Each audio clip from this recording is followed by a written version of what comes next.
여러분, 저는 올해로 105년을 살았습니다.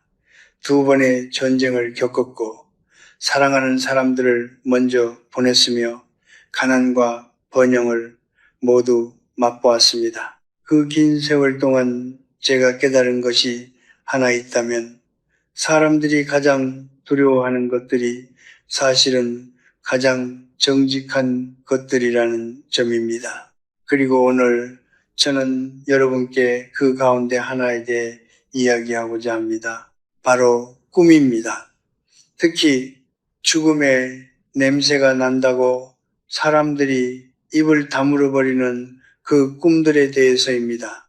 여러분은 혹시 새벽 3시에 가슴이 쿵 내려앉으며 잠에서 깨어난 적이 있으십니까? 아무에게도 말하지 못하고 혼자 어둠 속에 앉아 방금 꾼 꿈을 되새기며 등골이 서늘해진 경험이 있으십니까?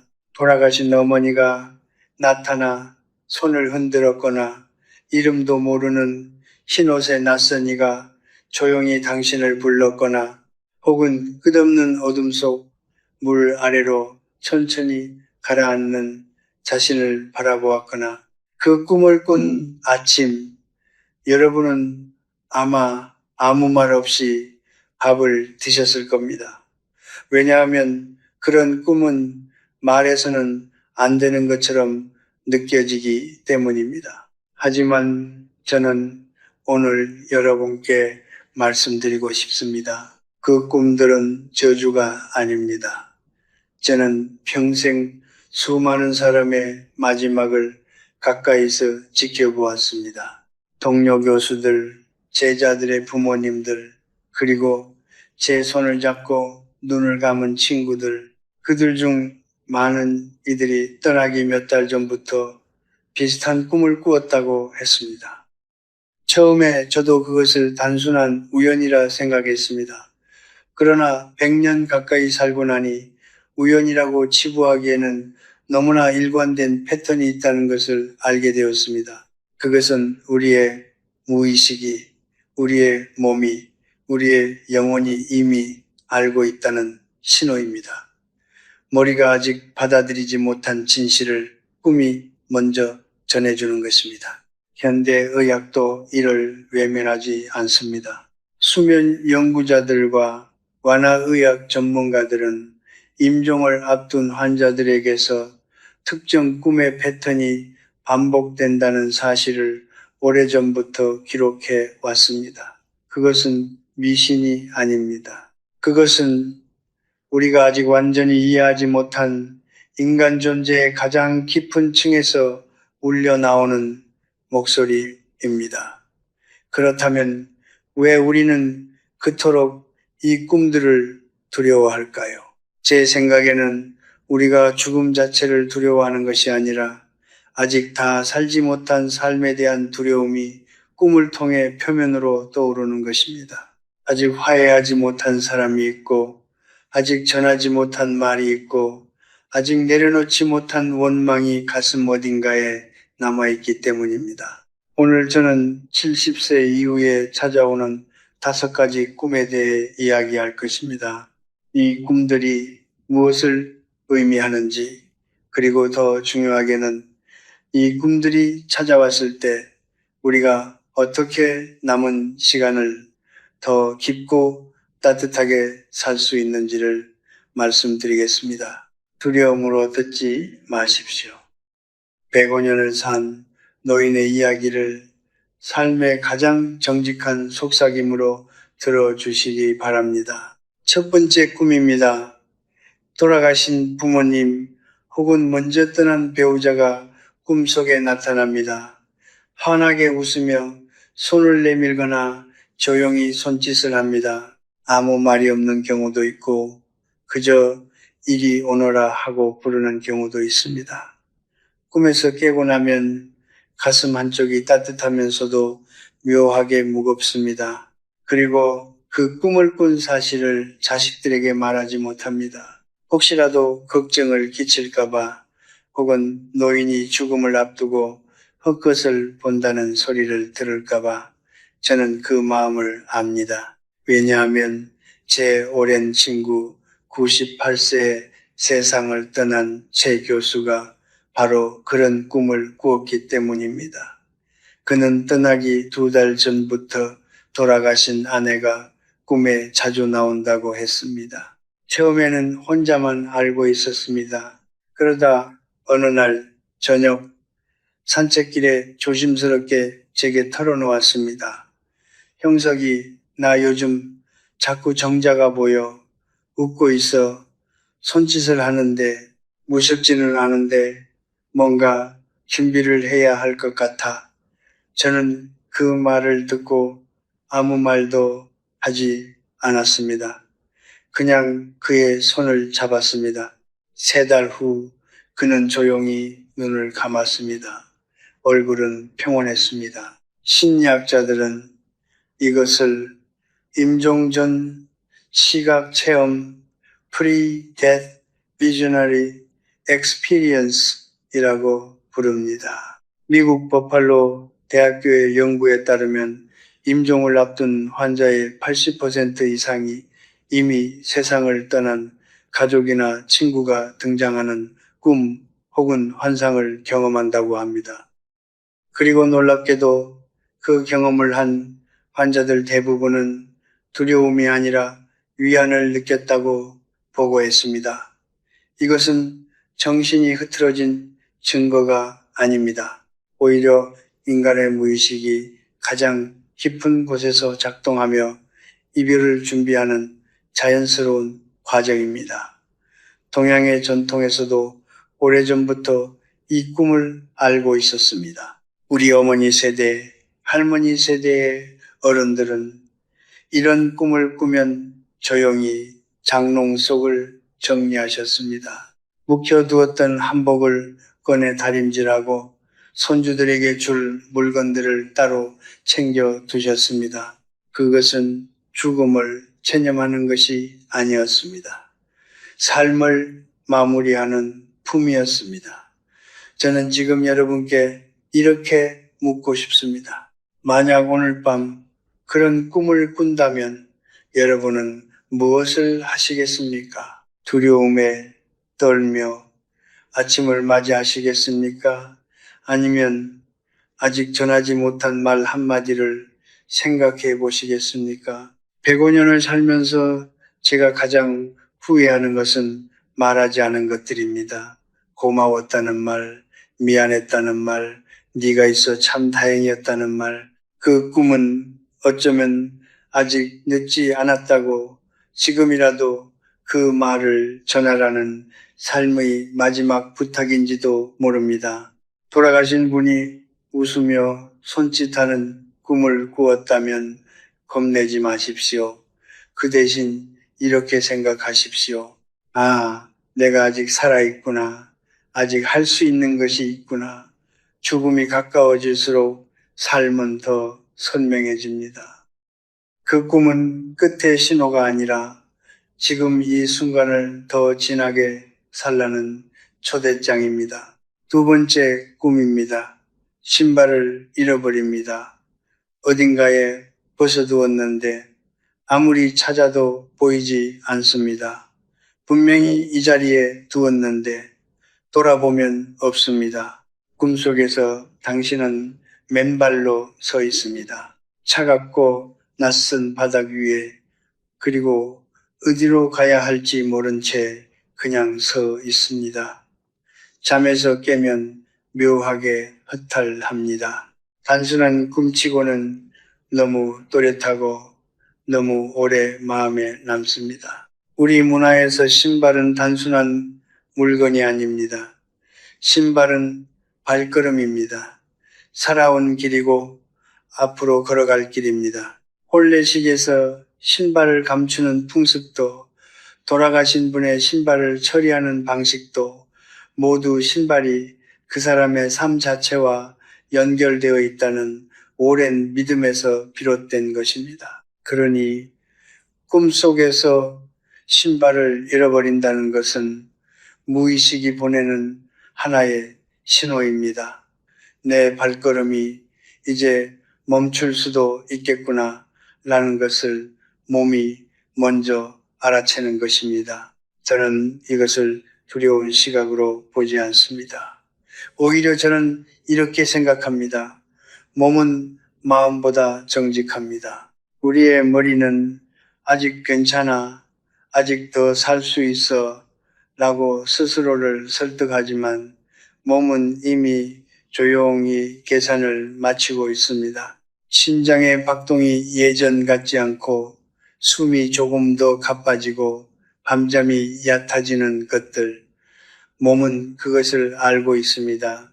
그리고 그 꿈이라는 언어로 찾아오는 것입니다. 세 번째 꿈입니다. 흰 옷을 입은 낯선 사람이 나타납니다. 얼굴은 잘 보이지 않습니다. 그러나 그 존재는 당신의 이름을 부릅니다.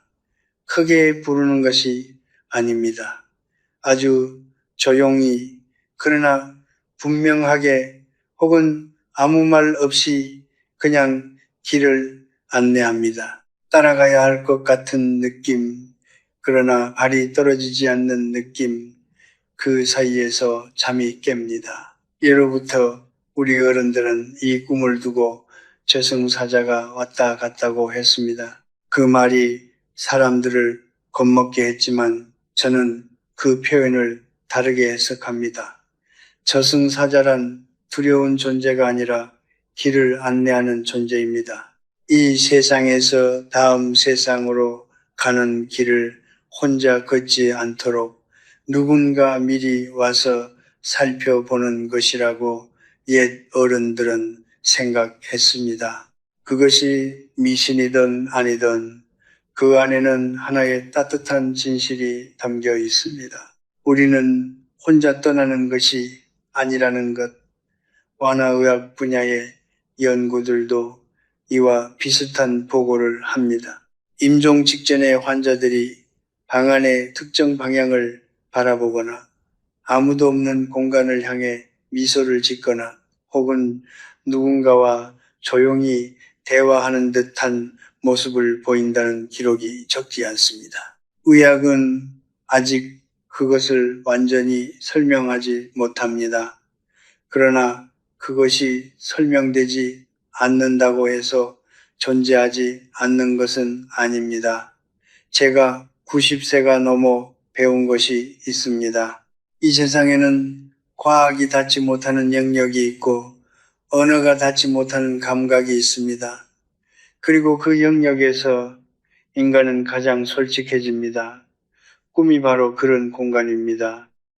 신발을 잃어버리는 꿈을 꾸셨다면 내일 병원에 가십시오.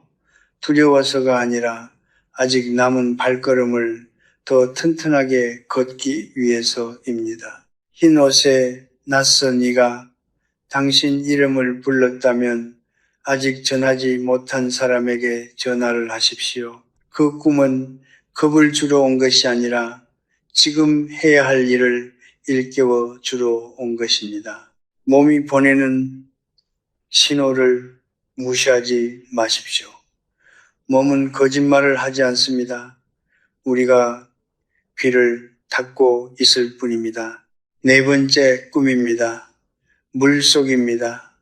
깊고 어두운 물속으로 천천히 가라앉습니다. 발버둥을 치지만 몸이 말을 듣지 않습니다.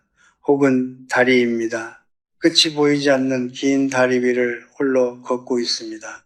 옆에는 아무도 없습니다. 강바람이 불고 발밑에는 검은 물이 흐르고 다리는 아무리 걸어도 끝에 닿지 않습니다. 그 꿈에서 깨어나면 숨이 가쁩니다. 가슴이 답답하고 한동안 현실과 꿈의 경계가 흐릿합니다. 이 두 가지 꿈은 단순한 심리적 상징을 넘어섭니다. 수면의학과 심장내과 연구자들은 오래전부터 이 패턴에 주목해 왔습니다. 심장 기능이 저하되거나 호흡 중 산소 포화도가 떨어질 때 뇌는 수면 중에 특정한 종류의 꿈을 만들어 냅니다. 물속에 가라앉는 느낌, 숨이 막히는 느낌, 좁은 공간에 갇히는 느낌. 이것은 단순한 불안의 표현이 아니라 몸의 상태가 뇌에 전달되어 꿈의 언어로 변환된 것입니다. 미국 심장학회 저널에 발표된 한 연구에서는 수면 중 반복적으로 익사하거나 추락하는 꿈을 꾸는 노인 환자들에게서 심방세동이나 수면 무호흡증이 발견되는 비율이 유의미하게 높다고 보고했습니다. 이 꿈은 결코 가볍게 넘겨서는 안 됩니다. 저는 의사가 아닙니다. 그러나 100년을 살면서 수많은 사람의 몸이 보내는 신호를 지켜보았습니다. 그리고 한 가지만큼은 분명히 말할 수 있습니다. 몸이 꿈을 통해 이야기하기 시작했다면 그것은 더 이상 무시할 수 없는 단계에 이른 것입니다. 우리는 너무 오랫동안 몸의 소리를 무시하며 살아왔습니다. 바쁘다는 이유로, 귀찮다는 이유로, 혹은 무섭다는 이유로. 제 제자 중에 정년 퇴임 후 홀로 사는 70대 초반의 남성이 있었습니다. 그는 한동안 같은 꿈을 반복해서 꾼다고 했습니다. 강 위에 긴 다리를 혼자 걷는 꿈이었습니다. 다리는 끝이 없었고 걸을수록 강물 소리만 커졌습니다. 그는 그것을 외로움의 꿈이라 여기며 넘겼습니다. 그로부터 넉 달 후 그는 새벽에 가슴 통증으로 응급실에 실려갔습니다. 심장 동맥의 70%가 막혀 있었습니다. 다행히 살았습니다. 그가 퇴원하고 나서 제게 이렇게 말했습니다. 교수님, 그 꿈이 먼저 알고 있었던 것 같습니다. 저는 고개를 끄덕였습니다. 그렇습니다. 몸은 먼저 알고 있었습니다. 그러나 저는 이 꿈이 단순히 의학적 경고로만 끝난다고 생각하지 않습니다. 끝없는 다리를 혼자 걷는 꿈 속에는 또 다른 진실이 숨어 있습니다. 그것은 고독입니다. 70세 이후의 삶에서 많은 분들이 가장 힘들어하는 것이 바로 이 고독입니다. 자식들은 각자의 삶으로 바쁘고 평생의 벗들은 하나둘 세상을 떠나고 배우자마저 먼저 간 자리에 혼자 남겨진 그 고독, 그 감정이 꿈속에서 검은 강물 위에 끝없는 다리로 나타나는 것입니다. 저는 지금 여러분께 두 가지를 부탁드립니다. 첫째, 이 꿈을 반복해서 꾸고 있다면 병원에 가십시오. 심장을 확인하십시오. 혈압을 재십시오. 수면의 질을 점검하십시오. 그것은 나약함이 아니라 지혜입니다. 100년을 살아온 제가 단언합니다. 자신의 몸을 돌보는 것은 가장 숭고한 자기 존중입니다. 둘째, 그 꿈이 당신의 고독을 말하고 있다면 그 고독을 부끄러워하지 마십시오. 혼자라는 것은 버려진 것이 아닙니다. 70세 이후의 고독은 때로 인생에서 가장 깊은 자기 자신과 마주하는 시간이 될 수 있습니다. 다리의 끝은 반드시 어딘가에 있습니다. 다만 우리가 걷는 속도로 천천히 가야 닿을 수 있을 뿐입니다. 물속에 가라앉는 꿈을 꾸셨습니까? 그렇다면 내일 아침 가장 먼저 할 일은 두 가지입니다. 병원 예약을 하는 것, 그리고 오늘 하루를 어제보다 조금 더 천천히, 조금 더 깊이 살아보는 것입니다. 다섯 번째 꿈입니다. 이 꿈은 앞에 네 가지와 다릅니다. 무섭지 않습니다. 오히려 너무 아름답습니다. 그래서 어떤 분들은 이 꿈을 꾸고 나서 더 두려워합니다. 눈을 뜨고 나서도 한참 동안 그 온기가 가슴에 남아있는데 그 온기가 오히려 불안하게 느껴지는 것입니다. 환한 빛이 쏟아집니다. 눈이 부시지 않은 빛입니다. 따뜻하고 고요한 빛입니다. 혹은 흰 꽃들이 끝없이 펼쳐진 들판이 보입니다. 바람이 불고 꽃들이 흔들리고 그 향기가 꿈속에서도 맡아질 듯 합니다. 혹은 어린 시절 살던 고향 마을이 또렷하게 펼쳐집니다. 무너진 담장도, 굽은 골목길도, 어머니가 밥을 짓던 부뚜막도 선명합니다. 그리고 그 꿈속에서 당신은 이상하리만큼 평온합니다. 저는 이 꿈이 5가지 꿈 중에서 가장 깊은 꿈이라고 생각합니다. 가장 두렵게 느껴지는 꿈이지만 사실은 가장 아름다운 꿈입니다. 왜냐하면 이 꿈은 영혼이 이미 쉬어도 된다는 것을 알기 시작했다는 신호이기 때문입니다. 제 오랜 제자 중에 어머니를 간병하던 60대 여성이 있었습니다. 그 어머니는 92의 나이에 병상에 누워 계셨는데 돌아가시기 일주일 전부터 꿈 이야기를 자주 하셨다고 합니다. 어젯밤에 우리 동네를 걸어서 옛날 그 동네 감나무가 있던 집 앞에 서 있었는데 참 좋더라. 혹은 흰 꽃밭에 앉아 있어서 아무것도 안 해도 되는데 마음이 그렇게 편할 수가 없었어. 처음에 그 딸은 어머니의 이야기를 들으며 마음이 내려앉았다고 했습니다. 어머니가 떠날 준비를 하고 있다는 것을 느꼈기 때문입니다. 그러나 어머니의 얼굴에는 두려움이 없었습니다. 오히려 한 번도 본 적 없는 편안함이 깃들어 있었습니다. 그 어머니는 일주일 후 새벽 잠결에 조용히 숨을 거두셨습니다. 얼굴은 마치 잠든 것처럼 고요했습니다. 심리학자 칼 융은 꿈을 두고 무의식이 보내는 가장 솔직한 편지라고 했습니다. 고향 마을이 또렷하게 보이는 꿈, 흰 꽃밭에서 평온함을 느끼는 꿈은 단순한 향수가 아닙니다. 그것은 삶의 가장 깊은 층에서 올라오는 완성의 감각입니다.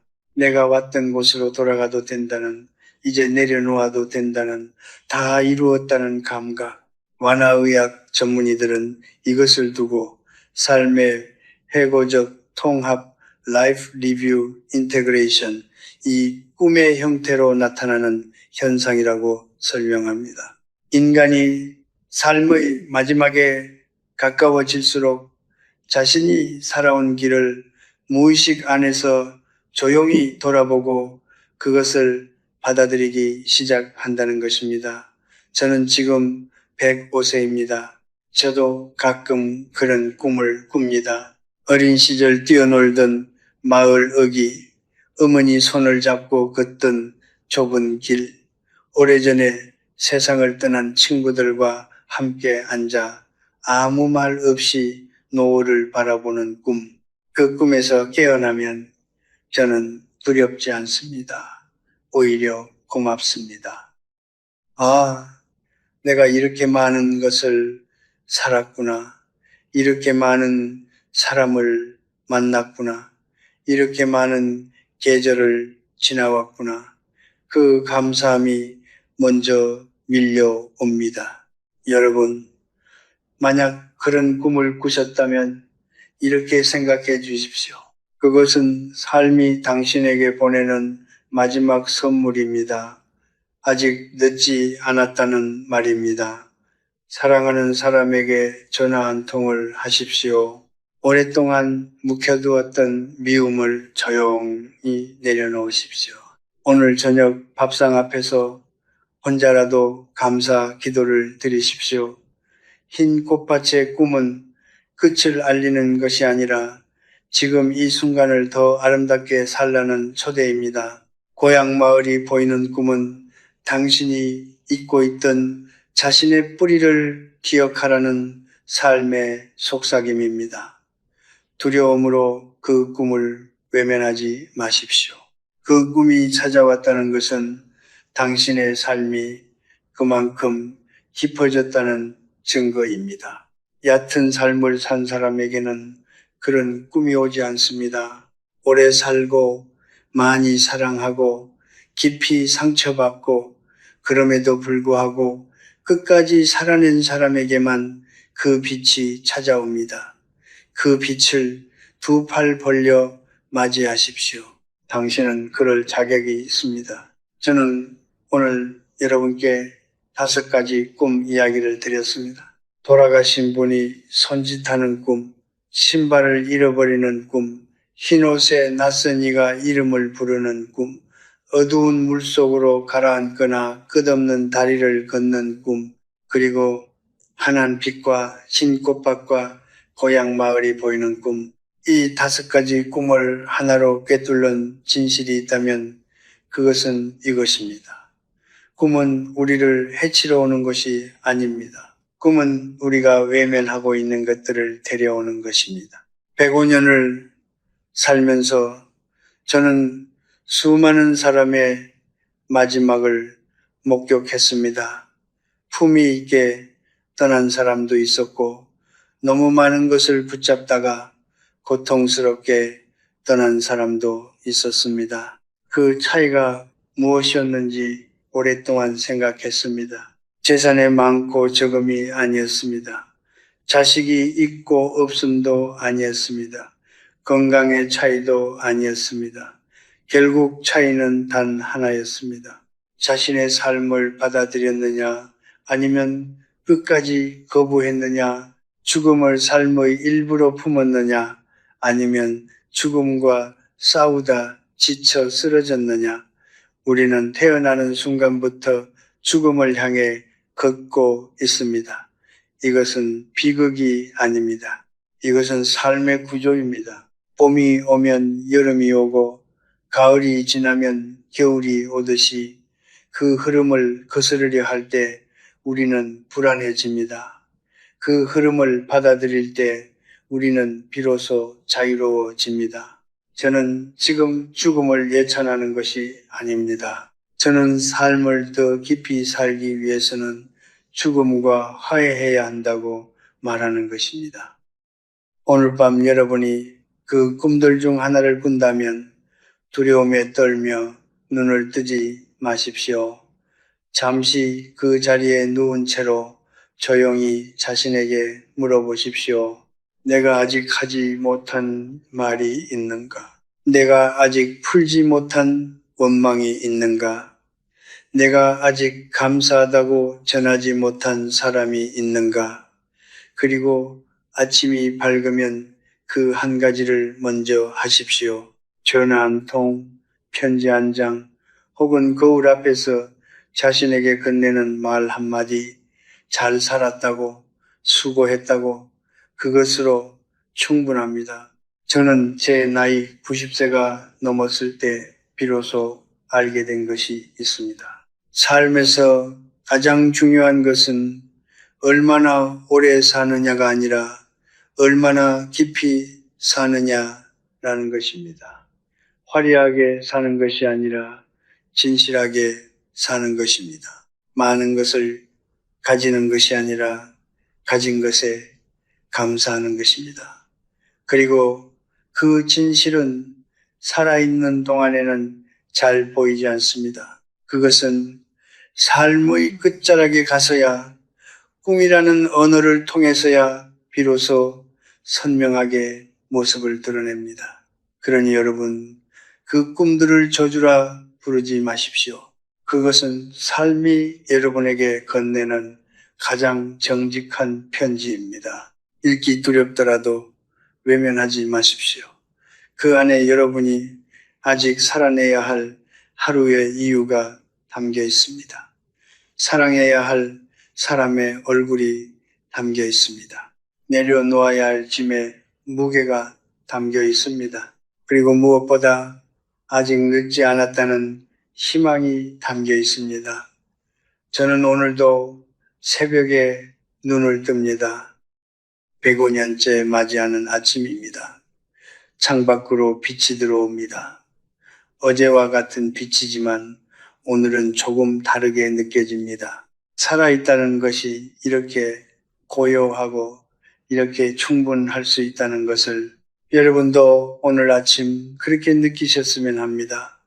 두려움 대신 감사함으로, 불안 대신 고요함으로 남은 날들을 맞이하시길 진심으로 바랍니다. 삶은 요란한 축제가 아닙니다. 삶은 조용한 강물입니다. 그 강물은 서두르지 않아도 반드시 바다에 닿습니다. 여러분의 강물이 끝까지 맑고 고요하기를 105년을 살아온 노인이 두 손 모아 빕니다.